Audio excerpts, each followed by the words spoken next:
موضوع الدرس التخويفات والتهديدات للكفار والمشركين، سورة حاميم، سجدہ، تفسیر ابن کثیر۔ الحمد للہ رب العالمین، والصلاة والسلام على اشرف الانبیاء وسید المرسلین سیدنا محمد وعلى آلہ واصحابہ اجمعین۔ اللهم صل على سيدنا محمد وعلى آل سيدنا محمد كما صليت على إبراهيم وعلى آل إبراهيم في العالمين إنك حميد مجيد۔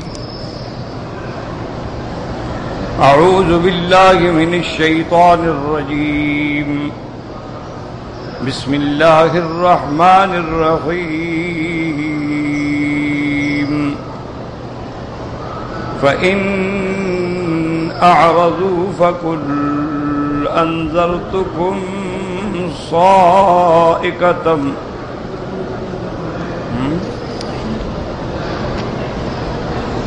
کس جگہ سے ہے؟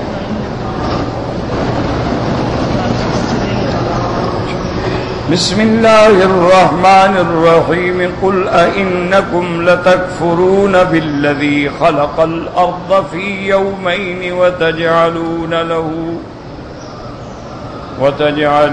له أندادا ذلك رب العالمين، وجعل فيها رواسي من فوقها وبارك فيها وقدر فيها أقواتها في 4 أيام سواء للسائلين، ثم استوى إلى السماء وهي دخان فقال لها وللأرض ائتيا طوعا أو كرها قالتا أتينا طائعين، فقضاهن 7 سماوات في يومين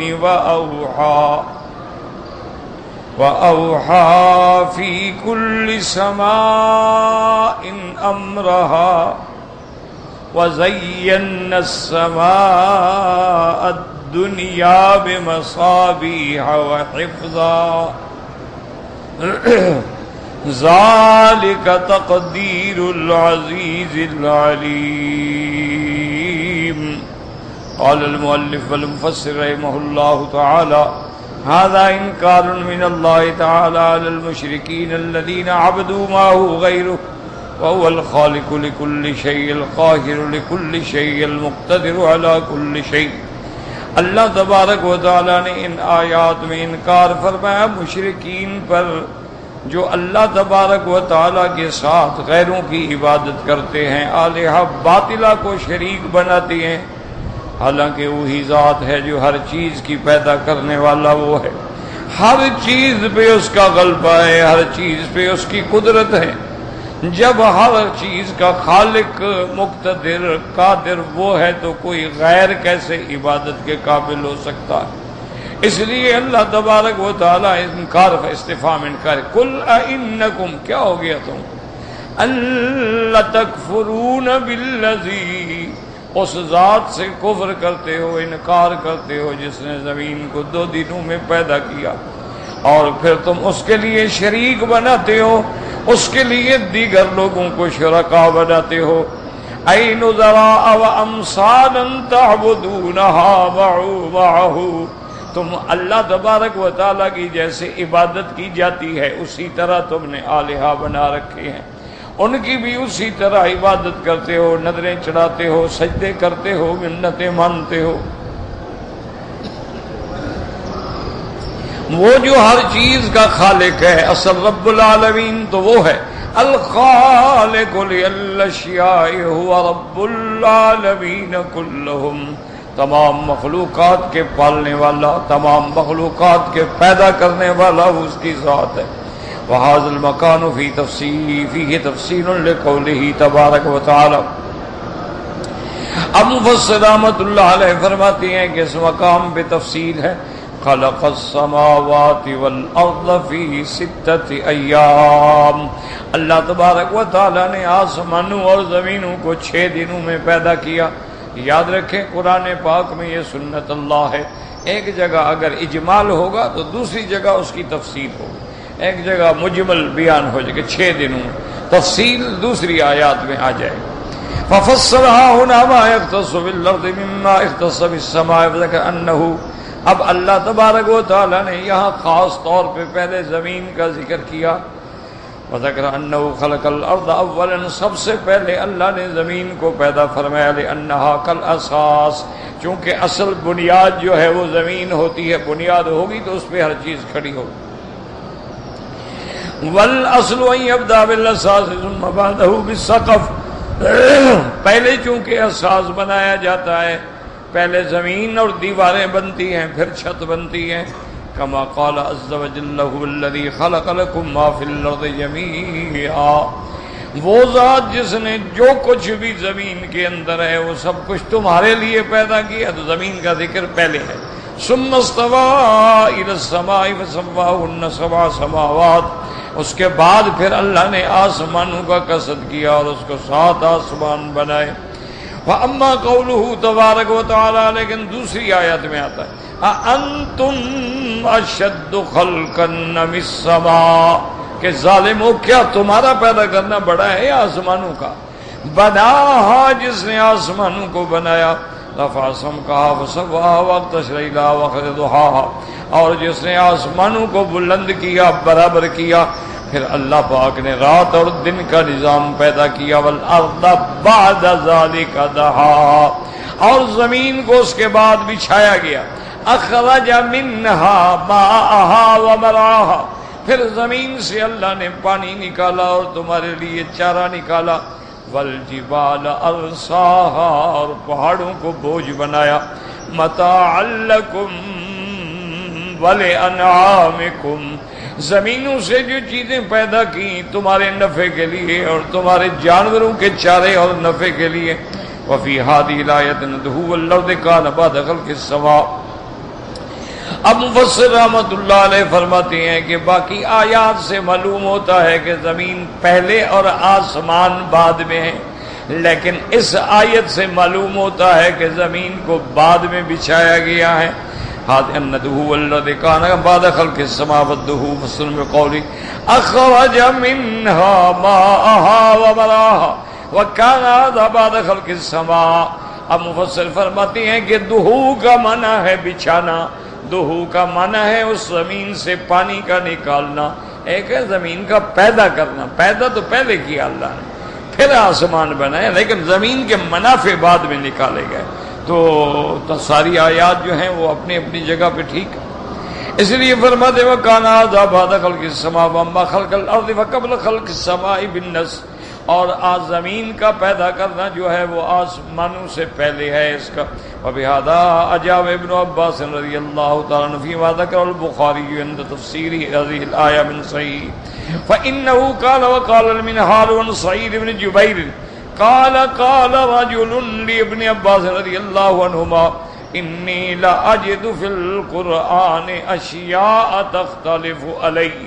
اس روایت میں آتا ہے کہ حضرت سعید ابن جبیر فرماتے ہیں ایک بندے نے حضرت ابن عباس سے آ کے سوال کیا کہ حضرت میں قرآن شریف کی بعض آیات کو دیکھتا ہوں کہ آپس میں تعارض ہے، وہ مجھے سمجھ نہیں آتی کہ ایک آیت دوسری آیت کے مخالف ہے. قرآن میں آتا ہے کہ فلا انصاب بینہم یومئذ ولا يتساءلون، اور دوسری جگہ آتا ہے وَأَقْبَلَ بَعْضُهُمْ عَلَى بَعْضٍ يَتَسَاءَلُونَ. قرآن میں آتا ہے وَلَا يَكْتُبُونَ اللَّهَ حَدِيثًا، اور دوسری جگہ آتا ہے وَاللَّهِ رَبِّنَا مَا كُنَّا مُشْرِكِينَ فَقَدْ كَتَبُوا فِي هَذِهِ الْآيَةِ. اب اس نے پوچھا کہ حضرت ایک قرآن میں آتا ہے کہ قیامت کا جب دن ہوگا فلا انصاب بینہم، ان کے بارے میں یہ نہیں پوچھا جائے گا کہ تمہارا نسب کیا ہے، خاندان کیا ہے، فلا ہم یتسالون، اور نہ کوئی سوال ہوگا۔ لیکن دوسری جگہ آتا ہے اقبل بعضهم علی بعض یتساءلون، کہ ایک دوسرے سے پوچھیں گے۔ اب ایک آیت کہتی ہے کہ نہیں پوچھا جائے گا، اور ایک آیت کہتی ہے کہ وہ سوال کریں گے، تو لہذا یہ تو تعارف ہے۔ اسی طرح ایک آیت میں آتا ہے کہ وَلَا يَكْتُمُونَ اللَّهَ حَدِيثًا، قیامت والے دن اللہ کے آگے کچھ بھی نہیں چھپا سکتے، کیا چھپائیں گے؟ لیکن دوسری جگہ آتا ہے وَاللَّهِ رَبَّنَا مَا كُنَّا مُشْرِكِينَ، کہ مشرک اور کافر قیامت میں کہیں گے مولا ہم قسم کھاتے ہیں ہم نے شرک نہیں کیا، تو چھپا رہے ہیں۔ ایک جگہ ہے کہ وہ اللہ کے آگے کچھ نہیں چھپائیں گے، لیکن یہاں تو چھپا رہے ہیں کہ شرک کیا ہے، اب کہتے ہیں ہم نے شرک نہیں کیا۔ اسی طرح فرماتے ہیں کہ وَقَالَ أَنْتُمْ أَشَدُّ خَلْقًا مِّنَ السَّمَاءِ بَنَاهَا إِلَىٰ قَوْلِهِ وَالْأَرْضِ بَعْدَ ذَٰلِكَ دَحَاهَا فَذَكَرَ خَلْقَ السَّمَاءِ قَبْلَ الْأَرْضِ۔ اس آیت میں آتا ہے کہ اللہ نے آسمان پہلے بنائے، زمین بعد میں۔ لیکن دوسری آیت کہتے ہیں قُلْ أَإِنَّكُمْ لَتَكْفُرُونَ بِالَّذِي خَلَقَ الْأَرْضَ فِي يَوْمَيْنِ إِلَىٰ قَوْلِهِ تَائِينَ ذکر فی ہذہ خلق الارض قبل خلق السماء۔ اس آیت میں یہ معلوم ہوتا ہے کہ اللہ نے زمین کو پہلے بنایا اور آسمانوں کو بعد میں بنایا۔ اسی طرح وکان اللہ غفورا رحیما عزیزا حکیما سمیعا بصیرا فکأنہ کان ثم مضى۔ ہر چیز میں کہ وکان اللہ، یعنی اللہ تبارک و تعالیٰ بخشنے والے رحمت فرمانے والے یعنی تھے، یعنی اب نہیں ہے۔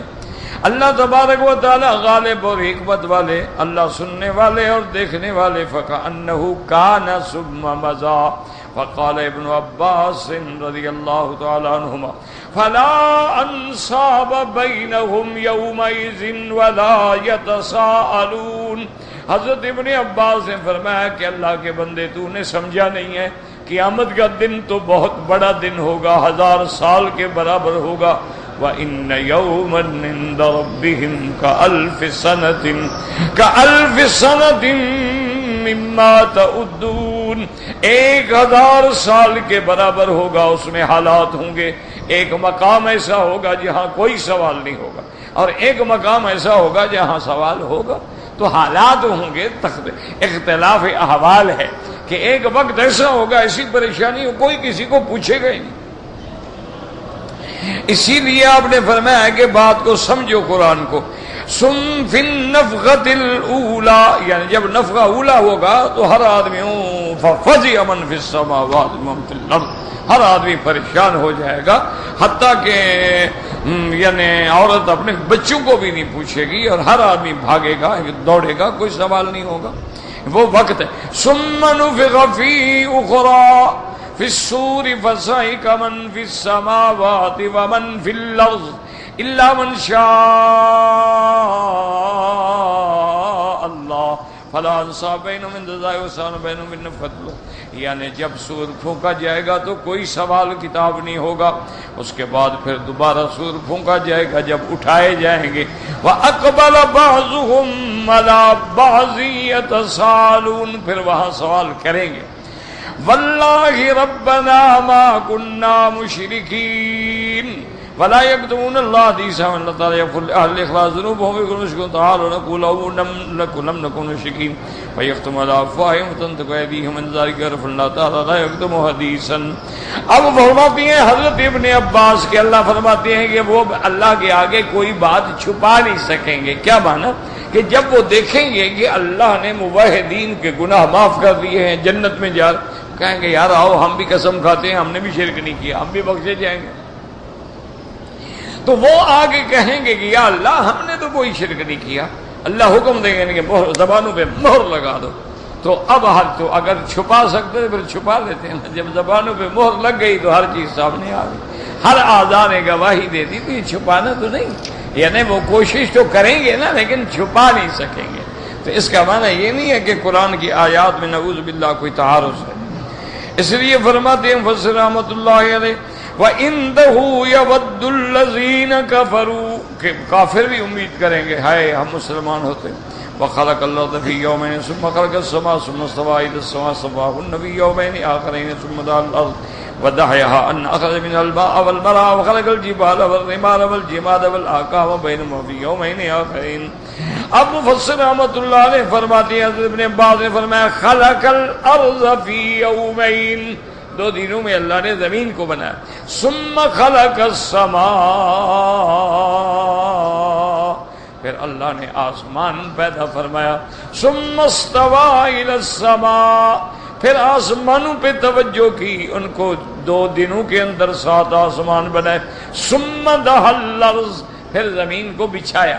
دہائی کا کیا معنی ہے؟ اخرج منها الماء والمرعى، زمین سے پانی نکالا، سبزہ نکالا. وخلق الجبال والرمال والجماد والآکام، اور زمین میں پہاڑ رکھے، ریت کے ٹیلے رکھے، پتھر رکھے، اور بڑے بڑے اونچے اونچے ٹیلے زمین پہ رکھے گئے. وما بینہما فی یومین آخرین، یہ بعد کے 2 دنوں کے اندر یہ ہوا.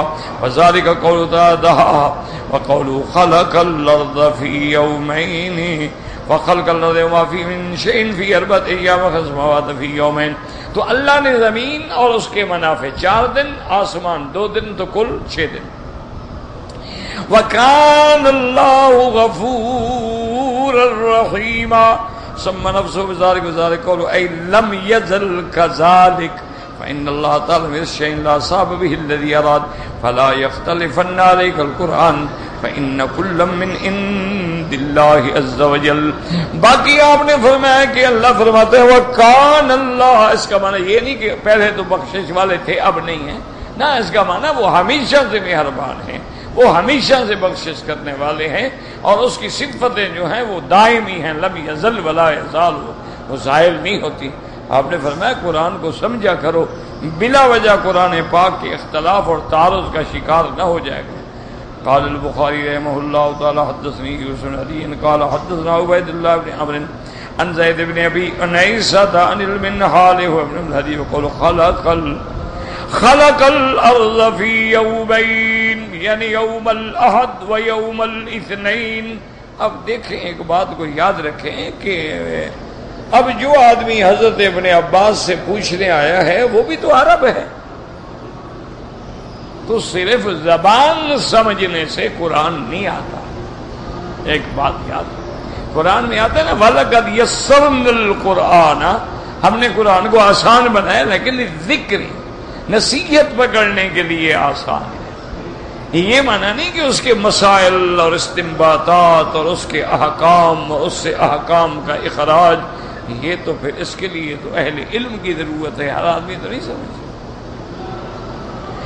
اب اسی لیے اب آپ اندازہ کریں کہ جب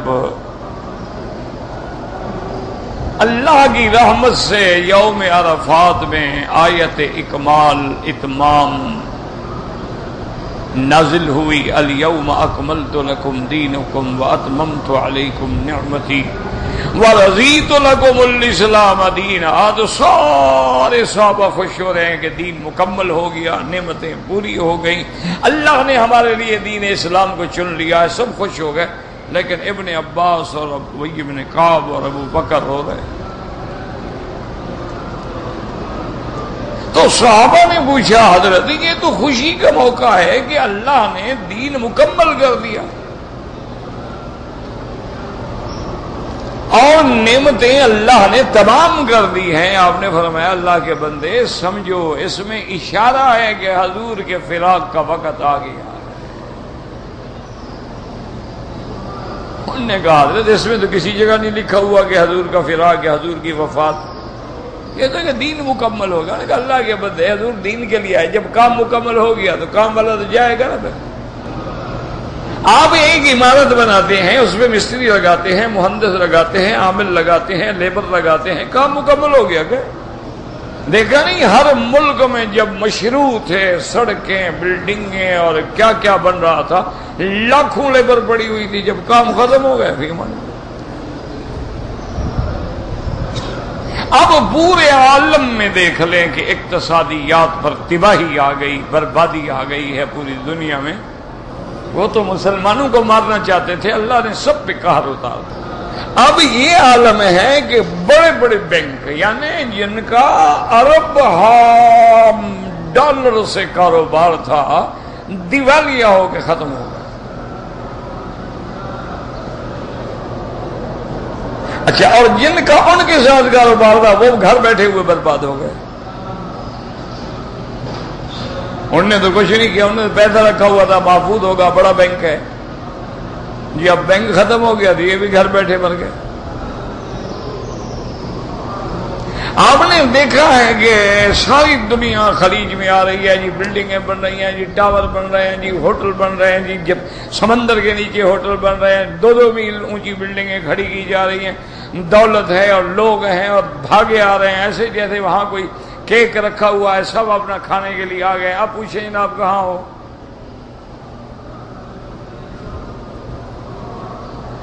صرف وہ لوگ تھوڑے سے بچ گئے جن کا اپنا پیسہ تھا، جن نے بینکوں سے لیا تھا، ڈوب گئے۔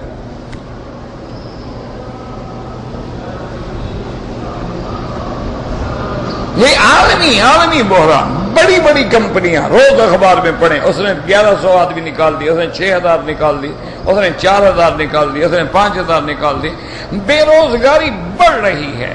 اچھا، جب یہ بے روزگاری عام ہوگی نا، یہ جو باہر کے ملک ہمارے اوپر ہنستے تھے نا، یہ لڑتے ہیں، مارتے ہیں، خودکشیاں کرتے ہیں، ذرا بھوکا تو ہونے دو، دیکھو کیا کرتے ہیں۔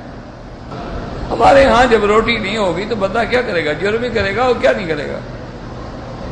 بھائی آدمی کے پاس روٹی نہ ہو، کپڑا نہ ہو، اس کے گھر میں 4 جوان لڑکیاں ہیں، کھانے کو نہیں ہے، پینے کو نہیں، لباس کے لیے نہیں، شادی کے لیے پیسے نہیں، گناہ نہیں کریں گے تو کیا کریں گے؟ تو اب یہ پورے عالم کو اس نے اپنی جکیٹ میں لے لیا ہے۔ اور پھر خدا کی قدرت دیکھو کہ کئی جگہ تو ایسے عذاب آ رہے ہیں کہ جو بڑے بڑے گلیشیئر ہیں نا برف کے، وہ پگھل جائیں گے اور ملک کے ملک ڈوب جائیں گے۔ اور کئی ملک ایسے ہیں جہاں پانی آپ کو ملے گا نہیں، نظر نہیں آئے گا، زمینیں ایسے اپھڑ کے ٹوٹ جائیں گی۔ کچھ ہوگا تو کاشت کریں گے نا، آپ کیا کریں گے؟ ایک دن میں آپ صبح کو اخبار دیکھ لیں، ایک دن میں اتنے ارب ڈوب گئے، اتنے خرب ڈوب گئے، اتنے ارب ڈوب گئے، اتنے خرب ڈوب گئے۔ اور جو دنیا کا سب سے بڑے امیر آدمی تھے وہ جناب اب درمیانے درجے پہ آ گئے، درمیانے والے نچلے درجے پہ آ گئے۔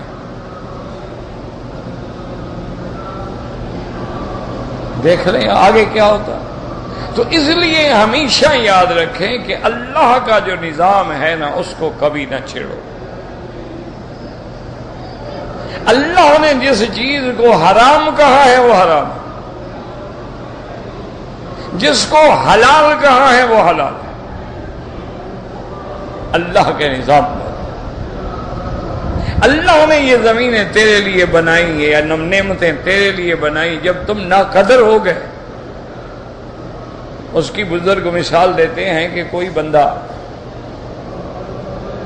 کسی کا لڑکا یورپ سے ڈگری لے کے واپس آیا، ماں باپ نے خوشی بنائی، بیٹا کئی سال کے بعد آ رہا ہے، انہوں نے جناب وہ میزوں پہ کھانے بھر دیے، اور کہیں جناب پراٹھے ہیں اور کہیں گھی میں تلے ہوئے کیا کیا ہیں، اور وہ تو یورپ کا مرا ہوا برگر کھانے والا، اس کو کیا پتا پراٹھا کیا ہوتا ہے، لسی کیا ہوتی ہے، مکھن کیا ہوتا ہے۔ یہ تو ڈالڈے کی نسل ہے نا، جیسے وہ نکلی ہیں یہ اولادیں بھی نکلی ہیں۔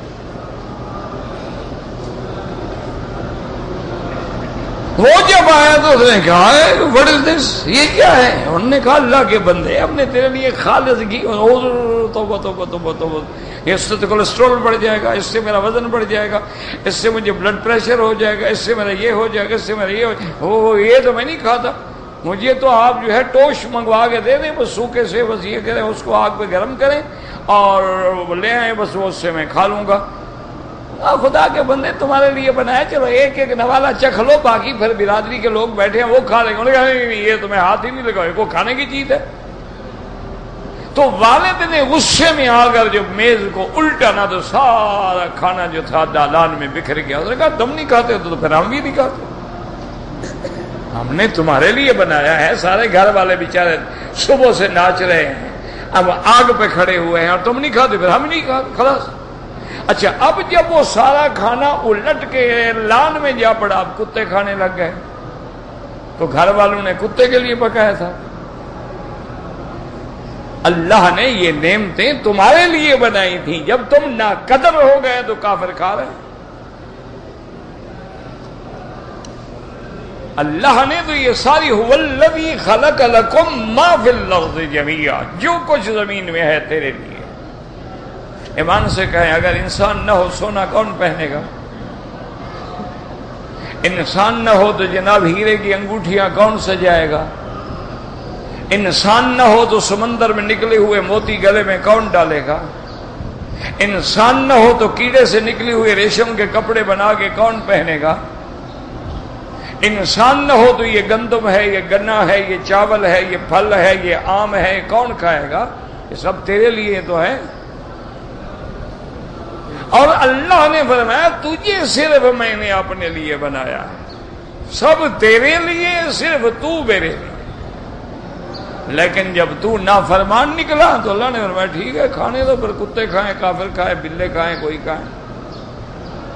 جب یہ ناشکرہ ہے تو ناشکرہ رہنے اللہ کو کیا ہے؟ ساری دنیا کافر ہو جائے اس کا کیا نقصان ہے؟ ساری دنیا مسلمان ہو جائے اس کو کیا فائدہ؟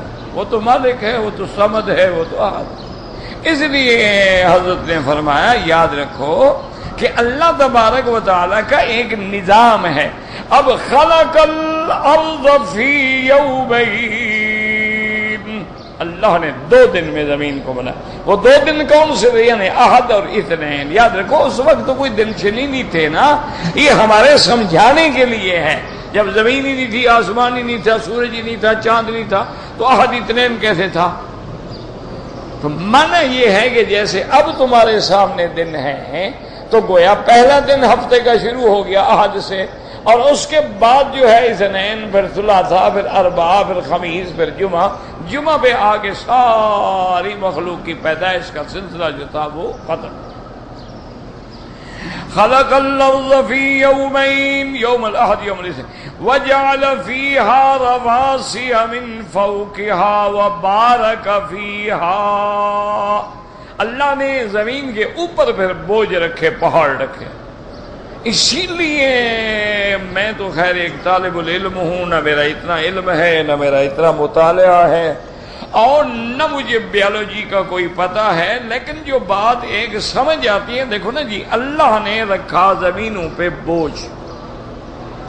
اب آپ دیکھیں نا، مثلا اونٹ پہ یا گدھا پہ یا کسی چیز پہ بوجھ رکھتے ہیں تو آپ دونوں طرف وزن کرتے ہیں کہ بھئی ادھر 20 سے ادھر بھی 20 سے، تاکہ برابر وزن ہو۔ اگر ادھر 30 ہو گیا، ادھر 10 ہو گیا تو لازمی بات نکل آئے۔ اچھا، اسی طرح چونکہ زمین اللہ نے بچھائی ہے پانی پہ، تو زمین تو متحرک ہوتی نہیں، اور متحرک ہوتی تم چلتے کیسے، سوتے کیسے، آرام کیسے کرتے؟ تو اللہ نے بوجھ رکھے۔ اچھا، اور اللہ نے بوجھ جو رکھے ہیں پوری دنیا پہ نظر ڈالو۔ اب مثلا تمہارے ملک میں پاکستان پہ نظر ڈالو، ہندوستان پہ نظر ڈالو، بنگلہ دیش پہ نظر ڈالو، ایشیا پہ، یورپ پہ نظر ڈالو۔ بعض ملک ایسے ہیں جن کے صرف ایک کونے میں جا کے پہاڑ آتے ہیں، باقی سارے ملک میں پہاڑ نہیں ہیں۔ اچھا، بعض ملک ایسے ہیں جس کے ہر جگہ پہاڑ ہیں، بعض ملک ایسے ہیں جس میں پہاڑ ہے ہی نہیں، تو ہے ہی سارا میدانی علاقہ ہے، دلدلی علاقہ ہے یا صحرا ہے۔ تو اللہ جانتے تھے نا کہ میں نے زمین میں کہاں بوجھ رکھنا ہے کہ زمین حرکت نہ کرے۔ اب جب ہم پہاڑوں کو توڑ دیں گے تو وہ جو اللہ نے بوجھ کا نظام بنایا تھا وہ تو گڑبڑ ہوگا نا۔ دیکھو نا، یہاں اللہ نے بوجھ رکھا تھا 1000 من کا پہاڑ، ہم نے توڑ کے بلڈنگ بنا دی، بلڈنگ بنی 500 من، تو 500 من تو وزن میں فرق آ گیا۔ تو یہ فرق ایسا ایسا ایسا ایسا جب آئے گا، انجام کیا ہوگا؟ اللہ معاف فرمائے، پھر ایسے ہوگا کہ زمین دھنس جائے گی، پھر ایسے ہوگا کہ جو نیچے زمین کے چشمے ہیں پانی کے وہ تمہیں ملیں گے ہی نہیں کہ کہاں گئے، چونکہ وہ سسٹم ہے نا۔ اب دیکھو نا، جدھر یوں ہو جائے پانی گیا.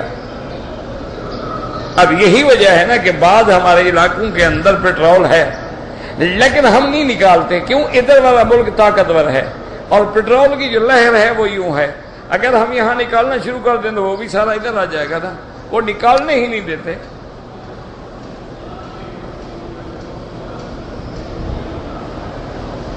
یہ ایک نظام ہے، اللہ کا قانون ہے. لیکن جب ہم اللہ کے قانون کو توڑتے ہیں تو کوئی نہ کچھ تو پھر ہوگا نا. ورنہ اللہ تبارک و تعالیٰ کے آگے کیا مشکل تھا. اس لیے فرماتی ہیں کہ باقی اللہ پاک نے اس پہ بوجھ رکھے، جعلھا مبارکۃ قابلۃ للخیر والبر والغراس. پھر اللہ نے زمین کو تیرے لیے برکت والا بنایا، اس قابل بنایا کہ زمین میں تو بیج ڈالتا ہے، کھیتیاں نکلتی ہیں تو اس کے اندر درخت لگاتا ہے. وقدر فیہا اقواتہا وہو ما یحتاج اہلہا. اور اللہ تبارک و تعالی نے زمین کے رہنے والوں کے لیے وہ جن چیزوں کے محتاج تھے وہ زمین میں پیدا کر دی. گندم کے محتاج ہیں، چاول کے محتاج ہیں، کسی پھل کے محتاج ہیں، سبزیوں کے محتاج ہیں، جانوروں کے لیے چارے کے محتاج، ہر چیز زمین میں رکھی. من الارزاق والاماکن، بلڈنگوں کے مکانوں کے محتاج ہیں. الذی تذرع وتغذیان یوم الثلاثاء والاربعاء. اللہ پاک نے یہ ساری چیزیں جو ہیں 2 دن یعنی ثلاثاء منگل اور بدھ والے دن، فہما بعد یومین السابقین اربعۃ، تو پہلے 2 دن اور یہ 2 دن ملا کے کل کتنے ہوئے؟ 4 دن ہوئے. سواء للسائلین. ولہذا قال فی 4 ایام سواء للسائلین. من اراد سؤالا ذلك ليعلمه، تاکہ کوئی اگر پوچھنا چاہے، جاننا چاہے تو اللہ تبارک و تعالی نے وضاحت فرما دی. اور بعض علماء کہتے ہیں کہ یہودیوں نے آ کے حضور سے سوال کیا تھا تو اللہ تبارک و تعالی نے قرآن اتار کے جواب عطا فرمایا. وقال اکرمۃ ومجاہد رحمهم اللہ فی قولہ عز وجل وقدر فیہا اقواتہا جعل کل ارض ما لا یصلح فی غیرہا ومنہ العصب بالیمن والصابور بصابور والطیارسۃ بالری. حضرت اکرمہ فرماتے ہیں، حضرت مجاہد فرماتے ہیں اللہ پاک نے ایسا نظام بنایا ہے کہ کوئی چیز کہیں ہے، کوئی چیز کہیں ہے، کوئی چیز کہیں ہے. ایک ملک ہے جو چاول پیدا کرتا ہے لیکن اس کے پاس جو ہے چینی نہیں. ایک ملک ہے جو چینی پیدا کرتا ہے چاول نہیں، وہ اس کا محتاج ہے، وہ اس کا محتاج ہے. اللہ نے ایک نظام بنا دیا ہے. العصبہ جیسے کہ گنا ہے اللہ نے یمن میں پیدا کر دیا، صابور جو ہے صابوری میں، اور تیالسا ریشم جو ہے وہ رائی کے اندر اللہ نے پیدا فرمایا. وقال ابن عباس وقتادہ والسدی فی قولہ تعالی سواء للسائلین أين من أراد السؤال عن ذلك. وقال ابن زيد المعنى وقدر فيها أقواتها في 4 أيام سواء للسائلين على وفق مراده من له حاجة إلى رزق أو حاجة فإن الله تعالى قدر ما هو محتاج إليه. اب مفسر رحمۃ اللہ علیہ فرماتی ہیں کہ بعض علماء یہ کہتے ہیں حضرت ابن زید کہ قدر فیہا اقواتہا فی 4 ایام سواء للسائلین کا کیا معنی؟ یعنی ہر کسی کو جو مانگتا ہے ضرورت ہے اللہ نے پوری کر دی. یعنی مانگنے والوں کی جو جو ان کی ضروریات تھیں، جو جو ان کی طلب تھی اللہ تبارک و تعالی نے پوری فرما دی ہے. وَهَذَا الْقَوْلُ يَشْبَهُ ذَكَرُهُ فِي قَوْلِ تَعَالَى وَآتَاكُم مِّن كُلِّ مَا سَأَلْتُمُوهُ. جیسے اللہ نے دوسری آیت میں فرمایا کہ آپ کو اللہ نے ہر وہ نعمت دی جو اللہ سے آپ نے مانگی ہے. ثُمَّ اسْتَوَىٰ إِلَى السَّمَاءِ وَهِيَ دُخَانٌ فَقَالَ لَهَا وَلِلْأَرْضِ ائْتِيَا طَوْعًا أَوْ كَرْهًا. وہ دخان کا کیا معنی؟ وہ بخار الماء، جو پانی آپ گرم کریں اس سے جو بخارات اٹھتے ہیں وہ دخان ہے. المتصاعد من حين خلقت الارض فقال لها وللارض ائتيا طوعا او كرها. اے استجیبا لامری وانفعلا لفعلی طائعتین او مکرہتین. اللہ نے فرمایا کہ تم میرے حکم کی تعمیل کرو اور جو میں حکم دوں اس کو بجا لاؤ، چاہے تم چاہو یا نہ چاہو، چونکہ اللہ کے تقدیری حکم کو کوئی نہیں ٹال سکتا ہے. فقال لها وللارض ائتیا طوعا او کرہا. قال اللہ تبارک وتعالی ساتعی شمسی وقمری والنجوم وقال للارض شککی انہارک واخرجی ثمارک. اللہ نے آسمانوں کو حکم دیا کہ چاند، سورج، نجوم، کواکب سب گردش تمہارے اندر. اللہ نے زمین کو حکم دیا کہ تم پھٹنے کے بعد تمہارے اندر سے نہریں اور تمہارے اندر سے پھل نکالیں گے. قالتا اتینا طائعین. آسمانوں اور زمینوں نے جواب دیا مالک آپ جو چاہیں ہم تابع ہیں، ہم آپ کی مخلوق ہیں. واختار رحمہ اللہ تعالیٰ قالتا اتینا طائعین بنستجیب لک مطیعین وافینا مما ترید خلقهم لا یجدون نستمعین مطیعین لک. انہوں نے عرض کیا جیسے ابن جریر فرماتے ہیں کہ بل نستجیب لک، اللہ ہم تیرے حکم کو تعمیل کرتے ہیں اطاعت کرتے ہوئے، آپ جو چاہیں. بما ترید خلقا، جو چیزیں پیدا کرنا چاہیں، ملائکہ، انسان، جن سب تیری اطاعت کرنے والے. حقائق جرین بعد اہل الانبیاء قال وکیل تنزیلا لہن معاملت من یعقل بکلامہما. اور بعض علماء فرماتی ہیں کہ اللہ نے زمین میں، آسمان میں عقل دیا، شعور دیا، بولنے کی طاقت دی، پھر حکم دیا. وکیل ان المتکلم من الارض بذلک وقابض الکعبہ ومن السماء ما یصامته منها واللہ اعلم. سب سے پہلے جواب دینے والی زمین کا جو ٹکڑا ہے وہاں ہے جہاں کعبہ ہے، اور آسمانوں میں بھی وہ ٹکڑا ہے جو اس کے اوپر ہے جہاں کعبہ ہے، کیونکہ یہاں نیچے بھی کعبہ ہے اور چھٹے آسمان پہ بھی بیت المعمور، وہ بھی اللہ کا کعبہ ہے. اور حضور نے فرمایا کہ اگر اللہ اس کو اتارے تو عین اسی کعبۃ اللہ پہ آ کے بیٹھے گا، یعنی بالکل اسی کی ہی حال میں ہے. معراج والی رات میرے آقا نے حضرت محمد مصطفیٰ صلی اللہ علیہ وسلم نے وہ بیت المعمور کو بھی دیکھا ہے. وقال الحسن البصری لو ابیا علیہ امرہ لعذبہما عذابا یجدان علمہ. حضرت حسن بصری فرماتے ہیں اگر زمین و آسمان بھی انکار کرتے تو اللہ ان کو بھی ایسا عذاب دیتے کہ ان کو بھی علم محسوس ہوتا. واللہ تعالی علم.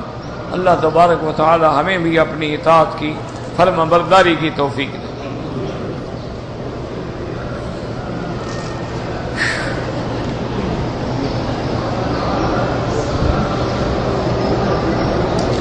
ایک آدمی نے عمرہ کیا ہے اور اس نے طواف کیا عصر کی نماز کے بعد.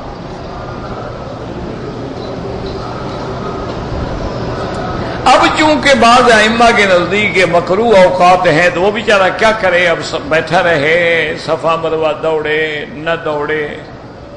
میرا بھائی بات سمجھیں، اگر تم عصر کے بعد طواف کر کے 2 رکعت نہ پڑھو، صفا مروہ دوڑو، مغرب پڑھ کے 2 رکعت پڑھ لو، کوئی مسئلہ نہیں.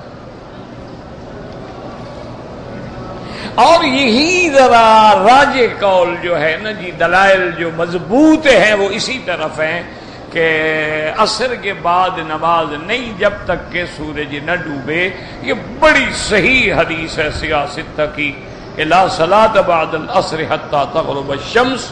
اسی طرح لا صلاۃ بعد الفجر حتی تطلع الشمس، کہ فجر کے بعد نماز نہیں جب تک سورج نہ نکلے، اور عصر کے بعد بھی نماز نہیں جب تک سورج نہ ڈوبے. اور اسی طرح حضور نے فرمایا جب سورج نکل رہا ہے یا ڈوب رہا ہے یا عین سورج سر پہ کھڑا ہے اس وقت بھی نماز نہ پڑھے. بعض روایات میں حرم کے اندر طواف کرنے والے ہیں ان کے لیے گنجائش ہے پڑھنے کی، تو وہ گنجائش ہے. تو آپ نے اگر صفا مروہ دوڑنی ہے، پھر آپ نے مغرب کی نماز پڑھنی ہے، تو آپ کو تو فکر کی ضرورت ہی نہیں، آپ طواف کریں جا کے صفا دوڑیں. صفا دوڑنے کے بعد مغرب کی نماز پڑھیں، مغرب کی نماز پڑھ کے پہلے 2 رکعت طواف والے پڑھیں کیونکہ وہ واجب ہے، اور مغرب کی سنت جو ہے وہ بعد میں پڑھیں کیونکہ واجب سنت سے قوی ہوتا۔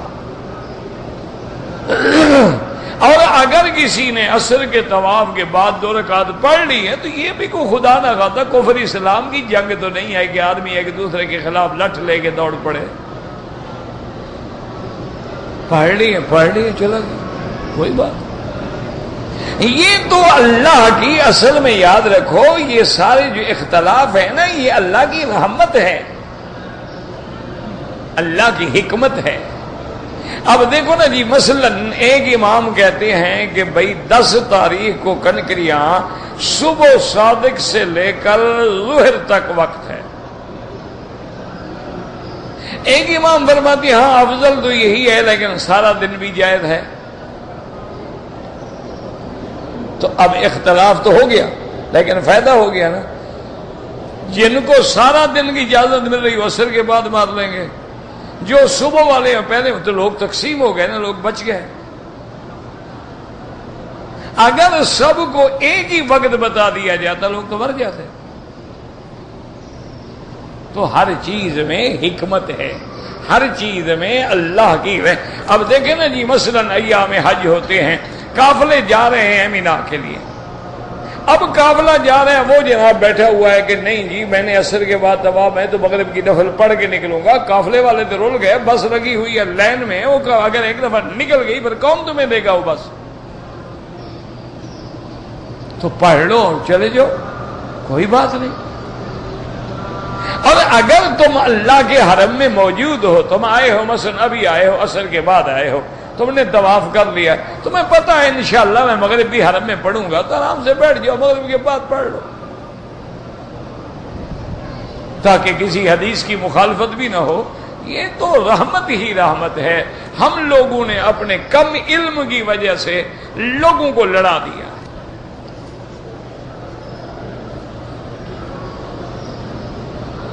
میں مدینہ منورہ جا رہا ہوں، واپس آؤں گا تو مجھ پہ طواف وداع، یاد رکھو طواف وداع صرف حج میں واجب ہے۔ ایک بات اچھی طرح سمجھ لو کہ طواف الوداع جو لوگ حج پہ آتے ہیں اور وہ بھی باہر والے، مثلا مکے والے کے لیے کوئی وداع نہیں، جدے میں جو رہتے ہیں کوئی وداع نہیں، بحرے میں رہتے ہیں کوئی وداع نہیں، وادی فاطمہ میں رہتے ہیں کوئی وداع نہیں، یعنی جو میقات کے اندر رہنے والے ہیں ان کے لیے کوئی وداع نہیں۔ میقات ہے مدینہ منورہ، میقات ہے رابق، ذوالحلیف، اپنا جوفہ، میقات ہے طائف، ادھر کے اگر میقات سے اس طرف آئے ہیں تو اب طواف الوداع واجب ہے، نہیں کرو گے دم پڑ جائے گی۔ عمرے والوں کے لیے طواف الوداع واجب ہے ہی نہیں، افضل ہے کہ طواف الوداع کر لو، کیونکہ ایک حدیث میں لفظ جو ہے عام ہے کہ ان یکون آخر العہد بالبیت الطواف، کہ تمہارا آخر کام یہ ہو کہ طواف کرو اور جاؤ، تو افضل ہے کہ طواف الوداع کر لو، نہ کرو کوئی بات نہیں۔ اچھا مدینہ منورہ جا رہے ہو تو افضل ہے کہ کر لو، کیوں؟ پتہ مر جائیں، آ ہی نہ سکیں، دوبارہ مکہ نصیب ہی نہ ہو، تو بہتر ہے کہ آدمی کر لے، نہ کرے تو کوئی گناہ تو نہیں کیونکہ تمہارے دل میں واجب تو ہے نہیں، لیکن افضل یہی ہوتا ہے کہ لازماً مکہ میں طواف کرے، مدینہ منورہ میں جب جائے جاتے ہوئے سلام پڑھے، اور پھر جس دن آنا ہے اس دن سلام پڑھے۔ یہ جو لوگ کرتے ہیں نا یہ ہر وقت جا کے پڑھتے ہیں، ہر نماز کے بعد پڑھتے ہیں، یہ منع ہے، آداب ہیں، یہ تھوڑا ہے کہ ہر وقت چلے جاؤ اور ہر وقت جا کے السلام علیکم، یہ نہیں، تو منع ہے۔ آداب یہ ہے کہ جب باہر سے جاؤ تو حضور کے روضہ مبارک پہ جا کے سامنے کھڑے ہو کے صلاۃ و سلام عرض کرو، اور پھر درود شریف پڑھتے رہو، اور پھر جس دن آنا ہے پھر صلاۃ و سلام پڑھ کے واپس آؤ۔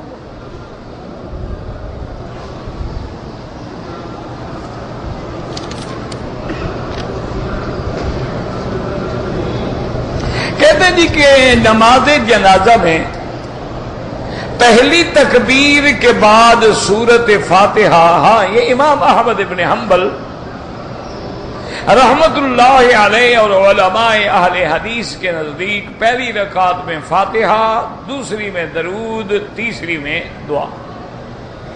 لیکن امام ابو حنیفہ رحمت اللہ علیہ کے نزدیک پہلی تکبیر کے بعد ثنا ہے، اور دوسری میں درود ہے، اور تیسری میں دعا ہے.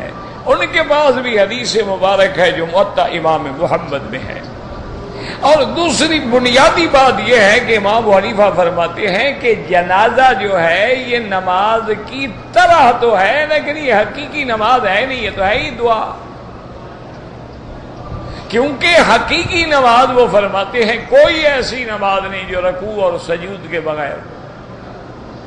فرماتی ہے کوئی ایک نماز ثابت کرو جس میں رکوع اور سجود نہ ہو. تو نماز تو نام ہی رکوع سجود کا ہے، اس لیے قرآن کہتا ہے وَارْكَعُوا مَعَ الرَّاكِعِينَ. اسی طرح قرآن کہتا ہے یا مریم اقنتی لربک واسجدی وارکعی مع الراکعین. اسی طرح اللہ کے نبی نے فرمایا کہ جب رکوع میں جاؤ تو سبح اسم ربک العظیم سے آپ نے فرمایا سبحان ربی العظیم، اور جب سجود میں جاؤ تو سبحان ربی الاعلی.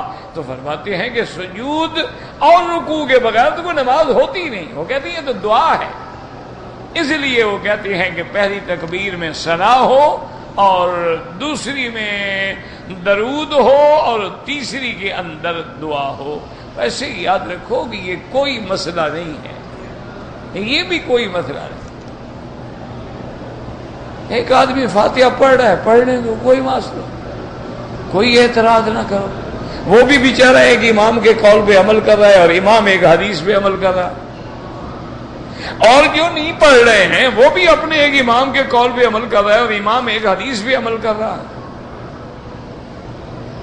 تو اس لیے ہمیشہ یاد رکھیں کہ اب دیکھیں نا جی، ایک بات پہ غور کریں.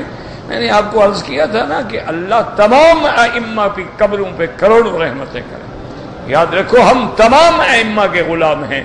وہ ائمہ محدثین ہیں، ائمہ فقہا ہیں، ائمہ قراء ہیں، اور صحابہ ہیں، تابعین ہیں، اللہ کے اولیاء ہیں، ہم سب کے غلام ہیں. لیکن جو حقیقت بات ہے وہ تو کہنی پڑتی ہے نا کہ اللہ نے ابو حنیفہ رحمت اللہ علیہ کو اتنا بڑا مقام دیا ہے. آپ خود اندازہ کر لیں کہ امام شافعی ان کے شاگرد کا شاگرد ہے. اب امام شافعی کتنا بڑا امام ہے، محمد بن حسن شیبانی کا شاگرد ہے. محمد بن حسن شیبانی امام ابو حنیفہ کا شاگرد ہے، تو امام شافعی کیا بنے؟ شاگرد کا شاگرد. اچھا امام احمد بن حنبل تو امام شافعی کے شاگرد ہیں، وہ بھی شاگرد کے شاگرد. امام بخاری رحمت اللہ علیہ عبداللہ بن مبارک کے شاگرد ہیں، وہ امام ابو حنیفہ کے شاگرد ہیں، وہ بھی شاگرد کے شاگرد. کتنا بڑا. اور دوسری بات یاد رکھیں کہ امام ابو حنیفہ نے جو فقہ مرتب کی ہے وہ ان کی اپنی نہیں ہے، یہ شورائی فقہ ہے. یعنی آپ نے 80 علماء کی ایک جیوری بنائی تھی. 80 علماء، اور علماء کون تھے؟ ابو یوسف محمد بن حسن شیبانی، امام ظفر جو خود امام تھے. اتنے بڑے بڑے ائمہ کو بٹھایا، قرات کے ائمہ کو بٹھایا کہ کہیں قرات کا فرق آ جائے کہ یعلمون ہے یا تعلمون ہے تو وہ بتائیں گے. نحو کے ائمہ کو بٹھایا کہ بھئی یہ محل نصب ہے یا محل جر ہے، یہ بدل ہے یا حال ہے، وہ کون بتائے گا؟ وہ نحو والا بتائے گا، تبھی تو جا کے صحیح معنی ہوگا نا. محدثین کو بٹھایا کہ یہ حدیث بتائیں گے. اسماء رجال کے ماہرین کو بٹھایا کہ یہ بتائیں گے کہ راوی سارے ٹھیک ہیں، کوئی راوی اس میں غلط تو نہیں. فقہا کو بٹھایا کہ استنباط کریں گے. تو سارے 80 علماء کے سامنے ایک مسئلہ رکھا جاتا تھا. اگر اتفاق ہو جاتا لکھ لیتے، اگر اختلاف ہو جاتا پھر امام صاحب کو پیش کرتے کہ جی ہمارا یہ اختلاف ہو گیا ہے، ان کے یہ دلائل ہیں، ان کے یہ پھر امام صاحب فیصلہ کرتے. تو جب 80 عالم کسی مسئلے پہ غور کر کے ایک چیز مرتب کرتا ہے. اسی لیے مجھے ایک بہت بڑے جج تھے، فوت ہو گئے ہیں، اور بہت بڑا قابل آدمی بھی تھا، جج بھی تھا آپ کے ملک میں. اور بڑا اس کا ماشاءاللہ اس کا یعنی علمی مطالعہ بھی بہت بڑا مطالعہ تھا دین کا. اور وہ تدوین قوانین اسلامیہ پہ کام کر رہے تھے کہ پاکستان کے قانون کو اسلامی بنایا جائے، اس پہ وہ کام کر رہے تھے.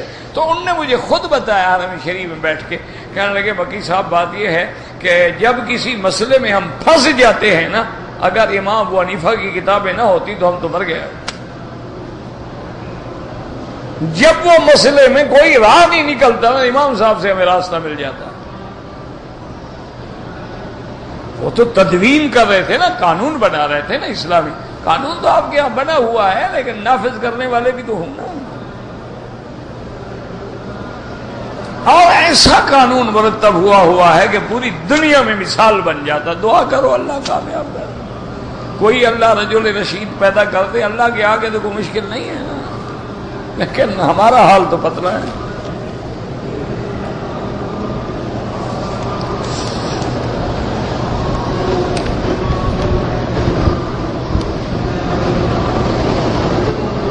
کہتے ہیں جی کہ اگر کوئی تکلیف ہو جائے تو کعبۃ اللہ میں آ کے کوئی بندہ منت مانے کہ یا اللہ میرا کام ہو جائے میں یہ کروں گا، ٹھیک کوئی منع نہیں، لیکن منت ماننے سے ہوتا کچھ نہیں.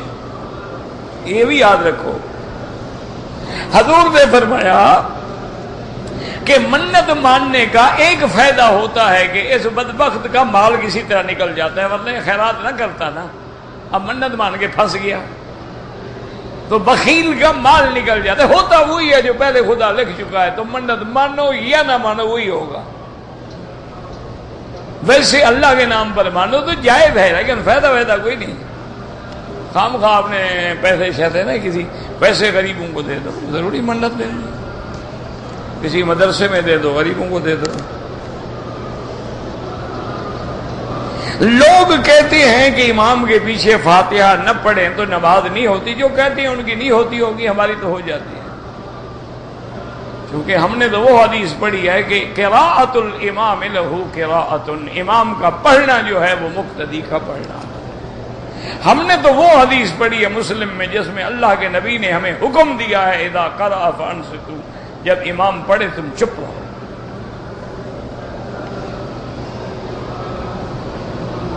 ہمارے ملک میں نماز جنازہ میں 2 سلام ہوتے، تمہارے ملک میں کیا کیا نہیں ہوتا ہے جناب. ہمارے ملک میں تو ماشاءاللہ میلاد النبی پہ اتنی بجلی خرچ ہوتی ہے کہ اس علاقے کے غریبوں کو دے دیتے، ایک بندہ بھی بھوکا نہ رہتا. کم از کم 1 مہینے کی روٹی تو مل جاتی نا غریبوں کو.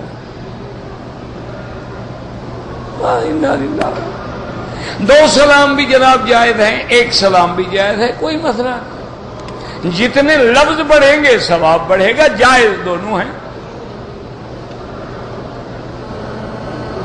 ایک آدمی کے والدین ضعیف ہیں، وہ ان کو چھوڑ کے یہاں کام کے لیے آیا ہے، تو کوئی مشکل نہیں، ان کے لیے وہاں کوئی آدمی پیدا کر دو، اس کو تنخواہ دو، خدمت کرے، تم کما کے بھیجو ان کو، کوئی بات نہیں. نیت نیک ہو تو ہو سکتا ہے.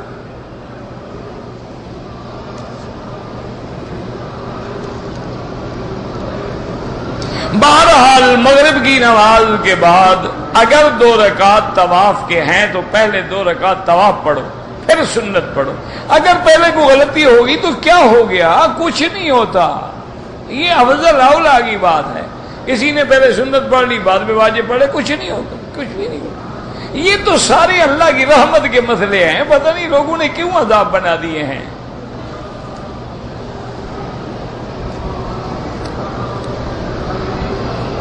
میں یہاں ہوں، ٹیلی فون پر نکاح ہو سکتا ہے؟ بالکل نہیں ہو سکتا.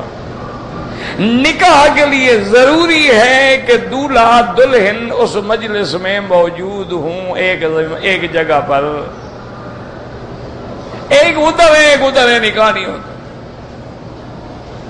اور دوسرا آسان حل ہے، کوئی مشکل نہیں. ایک خط لکھ دو کہ میں نے اپنے فلاں آدمی فلاں ابن فلاں کو اپنی طرف سے شرعن وکیل مقرر کیا ہے کہ وہ میری طرف سے جا کے مسمات فلاں بنت فلاں کا ایجاب قبول میرے لیے کر لے.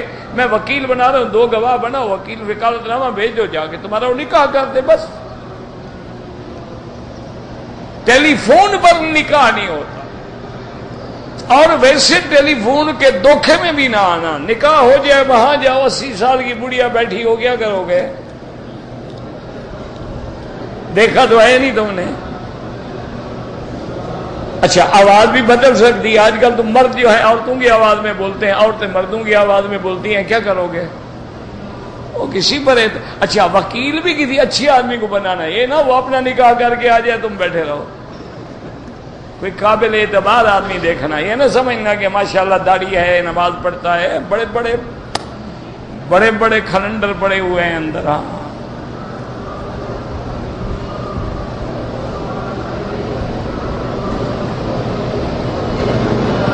ہم نے حج کے لیے دوسرے شہر سے آئے تھے, طواف ودا کر کے چلے گئے, مدینہ پاک نہیں جا سکے. کوئی بات نہیں, حج کے ساتھ مدینہ منورہ جانے کا کوئی تعلق نہیں. حج الگ چیز ہے, زیارت الگ چیز ہے. اللہ نصیب کرے, خدا کسی کو محروم نہ کرے, لیکن حج میں کوئی نقص آتا ہے؟ حج میں کوئی نقص نہیں. ربنا تقبل منا انك انت السميع العليم وتب علينا انك انت التواب الرحيم. یا الہ العالمین, حضور کی امت پہ رحم فرما, عالم اسلام پہ رحم فرما. یا اللہ عالم اسلام پہ رحم فرما. اللہم اجعل لنا وللمسلمین من کل ہم فرجا ومن کل ضیق مخرجا ومن کل بلاء عافیہ. اللہم انا نسألک من الخیر کلہ عاجلہ وآجلہ ما علمنا منه وما لم نعلم. اللهم إنا نعوذ بك من الشر كله عاجله وآجله ما علمنا منه وما لم نعلم. صلى الله تعالى على خير خلقه سيدنا محمد وعلى آله وصحبه